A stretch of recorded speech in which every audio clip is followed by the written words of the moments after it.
नेता सैम पित्रोदा ने की चीन की वकालत, कहा चीन हमारा दुश्मन नहीं है, हमें पहले दिन से ये मानना बंद करना होगा कि चीन दुश्मन है। I don't know what is the threat from China. I think there is always this thing blown out of at times proportion because US has the habit of defining an enemy. I think time has come for all of us to really network nations and not have confrontation. Our attitude is that of confrontation from day one. And that attitude creates enemy, and that creates certain support in the country. I think we need to change that pattern. To assume that China is the enemy from day one, it's just not fair, not just to China, but to anybody. Okay. I think it is time for us to learn to increase communication, collaborate, cooperate, and co-create, and not have this command and control mindset. China is around, China is growing. You got to recognize that, respect that. And every other country is going to grow. Okay. Some will grow faster, some will go slower. Those who are very poor has to grow faster. Those who are well accomplished, developed, they will have slower growth. Those who are developed also will have aging population. And those who are developing will have young population. So you got to look at all of these things together. अभी थोड़े दिन पहले राहुल गांधी न सिर्फ चीनी drone के साथ एक वीडियो में दिखाई दिए थे, बल्कि उस वीडियो में उन्होंने भारतीय ड्रोन के स्टैंडर्ड पर सवाल भी उठाए थे। Fortunately, they don't allow us to fly these in Lutyens, Delhi.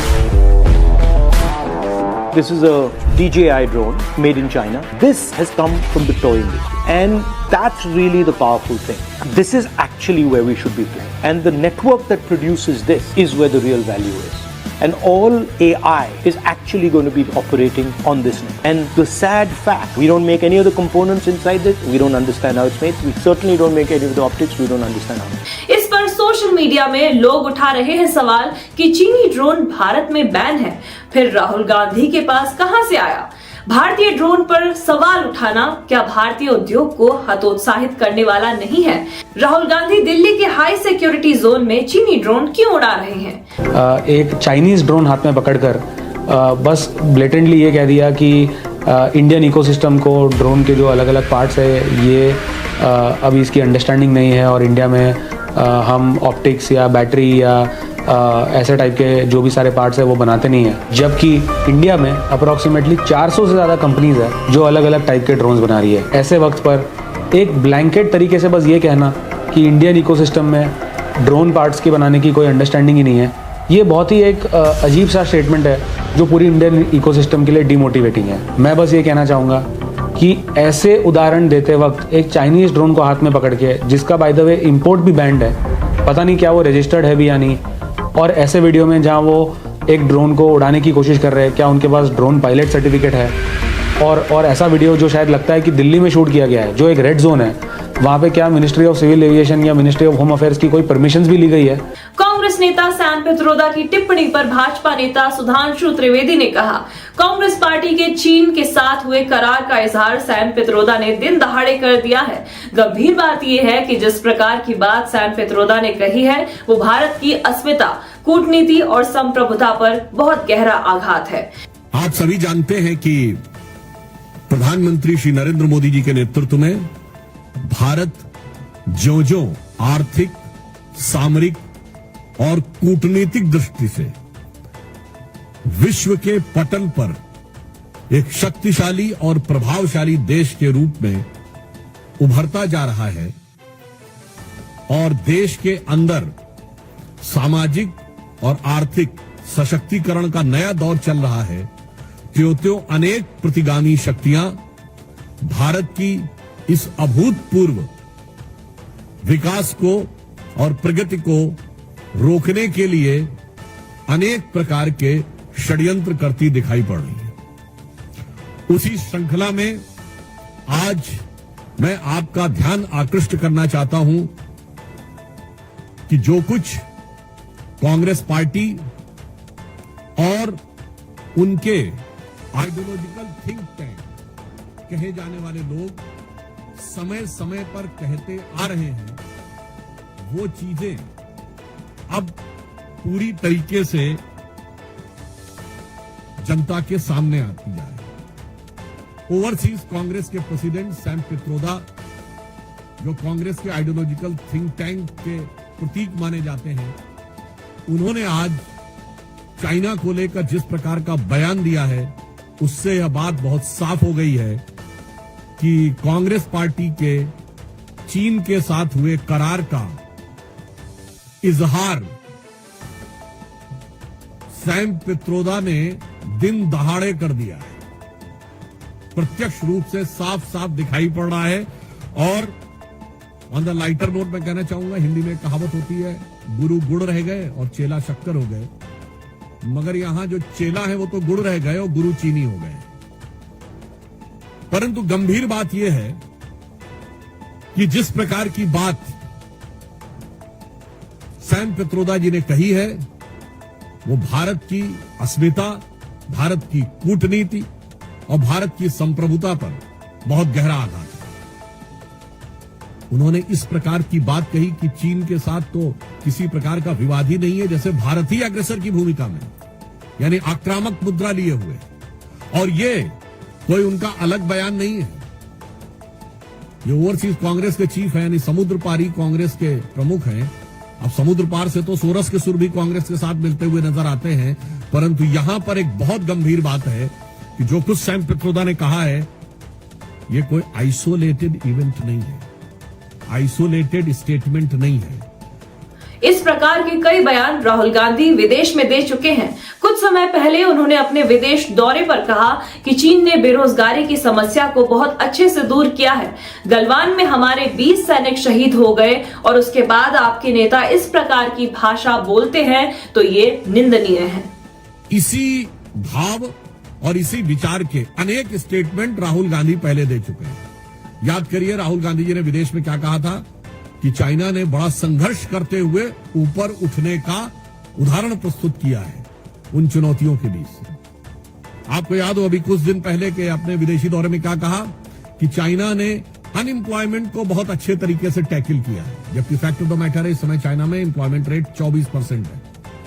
2023 में जनवरी से लेकर जुलाई के बीच में अनएम्प्लॉयमेंट रेट वहां पर बढ़ते बढ़ते हो गई 17-18%। और उन्होंने फिर जुलाई 23 से जनवरी 24 डाटा देना बंद कर दिया, फिर डाटा का बेस चेंज किया और जनवरी से लेकर अगस्त के बीच में किया, फिर बदले बेस पर भी वो 24% हो गई। मगर राहुल गांधी जी को उसमें बहुत महान चीज नजर आती है। फिर याद करिए, यही लोग कहते थे कि चाइना में प्रेस फ्रीडम इंडेक्स में हमसे ऊपर है, जबकि चाइना के डिफेंस मिनिस्टर ली शॉन्गफू गायब हो गए, चाइना के फॉरेन मिनिस्टर क्विंग गैंग गायब हो गए, वहां की सबसे बड़ी कंपनी अलीबाबा के चीफ जैक मा गायब हो गए, परंतु इनको उसमें भी नजर आता था। अब आप आइए, इसके बाद उन्होंने कहा कि इकोनॉमिक ग्रोथ बहुत शानदार की गई है। ये सारे स्टेटमेंट्स हैं। और इकोनॉमिक ग्रोथ की फैक्ट ऑफ द पोजीशन यह है कि 2024 में दुनिया की सबसे बड़ी रियल एस्टेट कंपनी, जो एक चाइनीज कंपनी थी एवरग्रांड, उसकी लिक्विडिटी हो गई।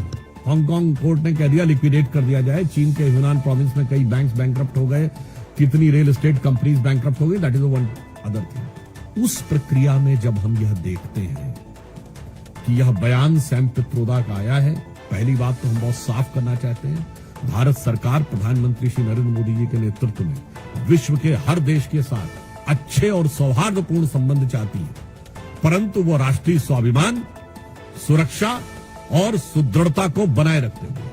अब इसके बाद उनका यह बयान कहना, तो मैं पूछना चाहता हूं, ये गलवान के शहीदों का अपमान है कि नहीं?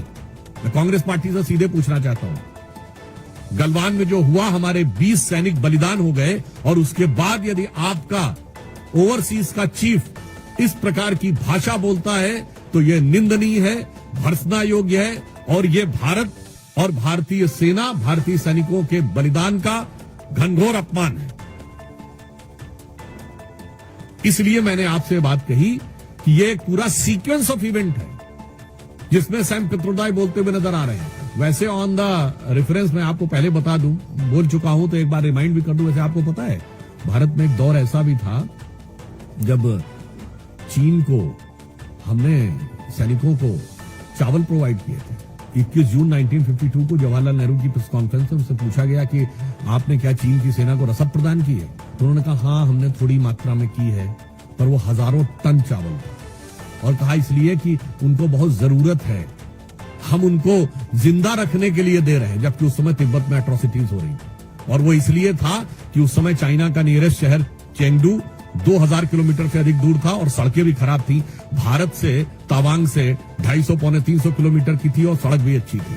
यानी उस दौर से आज तक चला आ रहा है। तो मैं साफ साफ कांग्रेस पार्टी से कहना चाहता हूं कि कांग्रेस पार्टी ने स्पष्ट रूप से यह दर्शा दिया है कि वो चीन के साथ हुए अपने करार के प्यार में राजीव गांधी फाउंडेशन को चाइनीज एम्बेसी से मिले हुए लोन के दबाव में बोल रहे हैं और लगातार इस प्रकार के बयान दे रहे हैं। इसके लिए उनको आकर सीधे सीधे सफाई देनी चाहिए।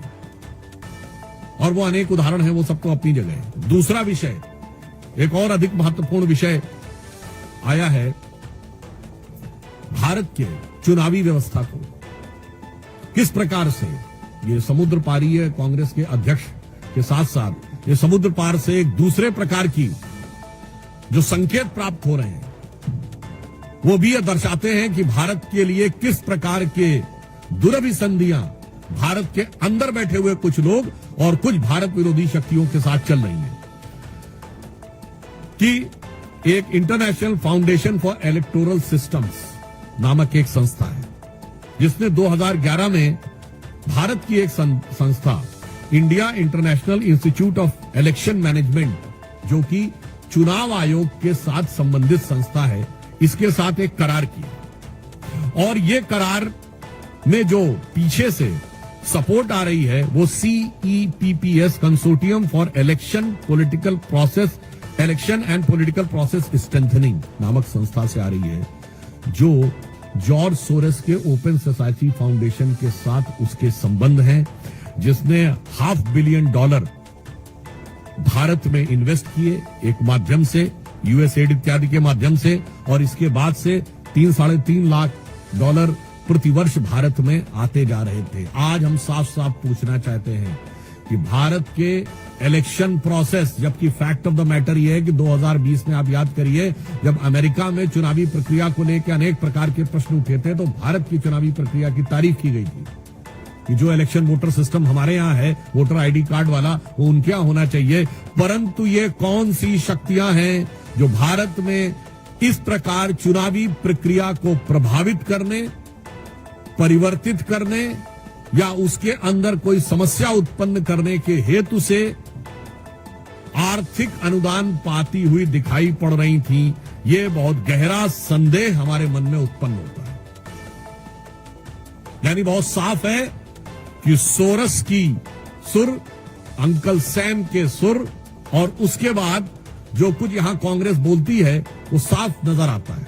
यानी अगर हम ये कहें जो सैम पित्रोदा बोले हैं, ऐसा लगता है कि लिरिक्स जो है वो सैम पित्रोदा के हैं और उसके गीतकार सोरस हैं और उसके ऊपर सिम्फनी बजाने का काम कांग्रेस पार्टी और इंडी गठबंधन के लोग कर रहे हैं। तो आज हम साफ साफ देश की जनता से कहना चाहते हैं कि अब कोई किंतु परंतु नहीं रहना चाहिए। और तीसरा विषय जो आप सबको ध्यान है, कांग्रेस के वरिष्ठ नेता और लोकसभा में उपनेता श्री गौरव गोगोई का जिस प्रकार के जॉर्ज सोरस के इस फाउंडेशन के साथ कनेक्शन नजर आता है, पाकिस्तान की एम्बेसी में उनकी बातचीत की फोटो,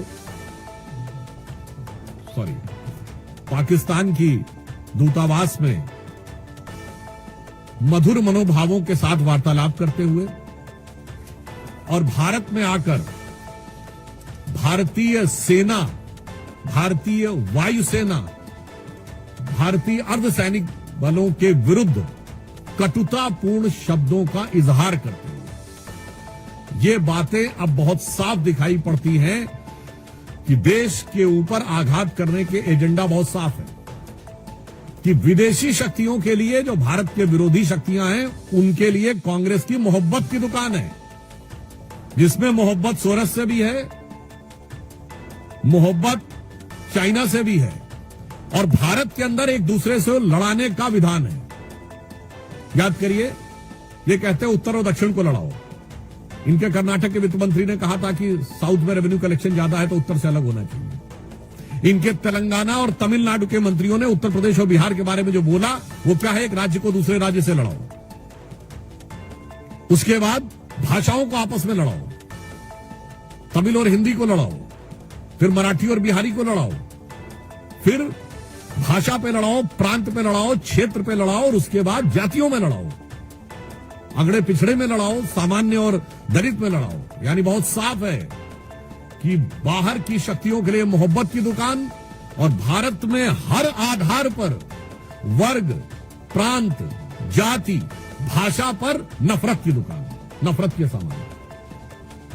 और इससे मैं अंत में यह स्पष्ट कहना चाहता हूं कि इससे श्री राहुल गांधी ने जो बयान दिया था कि has to fight with Indian state, वो अनायास मुंह से निकला हुआ, लापरवाही में कहा गया बयान नहीं था। एक सुविचारित, सुव्यवस्थित योजना के अंग का प्रकटीकरण था। It was not just a careless slip of tongue, but it seems to be an expression of a well thought of structured design that how to demean and damage the India's strength and sovereignty. इसलिए अब हम बहुत स्पष्ट रूप से यह देश की जनता से कहना चाहते हैं कि यह सब कुछ जो दिखाई पड़ रहा है, चीन की तारीफ से लेकर, सोरेस फाउंडेशन से समर्थन से लेकर, भारत के अंदर सबको एक दूसरे से लड़ाने से लेकर, और इंडियन स्टेट से लड़ाई करने की बात, मुझे लगता है अब किसी भी प्रकार का कोई बचाव का स्कोप कांग्रेस पार्टी के पास नहीं रह जाता है। और इस विषय पे कांग्रेस पार्टी से, यद्यपि मैं अभी भी उनसे कहना चाहूंगा कि वो आकर अपनी स्पष्ट रूप से सफाई दें, परंतु मुझे लगता है कि उनकी सफाई देने का उनके पास कोई आधार नहीं बचा है। और बहुत दुख की बात यह है कि इस प्रकार की शक्तियों से हाथ मिलाते हुए या उनके सुर में सुर मिलाते हुए बात करते हुए भारत के अंदर के दलों का समर्थन हर राष्ट्रभक्त को बहुत पीड़ा देता है, और उसके साथ गंभीर प्रश्न भी उठाता हुआ प्रतीत होता है।